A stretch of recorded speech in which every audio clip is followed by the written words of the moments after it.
इस क्वेश्चन में हमारे पास दो इक्वेशंस हैं और हमको बताना है कि इसका यूनिक सॉल्यूशन होगा, एग्जैक्टली टू सॉल्यूशंस होंगे, इनफाइनाइट होंगे या फिर कोई सॉल्यूशन नहीं होगा।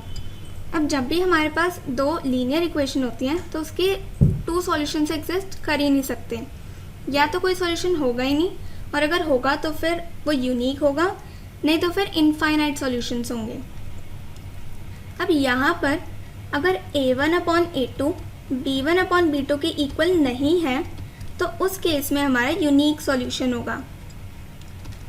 अगर हमारा a1/a2 b1/b2 और c1/c2 ये तीनों इक्वल हैं, उस केस में हमारे इनफाइनाइट सॉल्यूशंस होंगे। और अगर a1/a2 और b1/b2 हमारे इक्वल हैं बट वो c1/c2 के इक्वल नहीं है तो उस केस में हमारा कोई सॉल्यूशन नहीं होगा। तो अब इनके लिए हमको इसके कोफिशिएंट्स निकालने पड़ेंगे। तो यहाँ पर हमारे पास दो इक्वेशन है। पहली इक्वेशन हमारी ये है, इसको हम इसके साथ कंपेयर करेंगे तो हमारा a1 आ जाएगा 1 क्योंकि यहाँ पे x के साथ 1 है, b1 हमारा 2 आ जाएगा और c1 हमारा 5 आ जाएगा।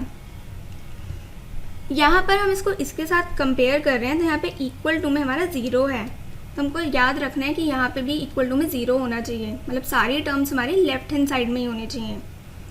तो हमारे a1 b1 और c1 ये आ गए। सिमिलरली अब हम सेकेंड वाली इक्वेशन को जब इसके साथ कंपेयर करेंगे तो हमारा a2 आ जाएगा -3, b2 आ जाएगा -6 और c2 आ जाएगा हमारा 1, यानी कि हमारे कोफिशिएंट्स ये आ गए। अब हम a1/a2 निकालेंगे तो वो हमारा आएगा 1/-3 यानी -1/3।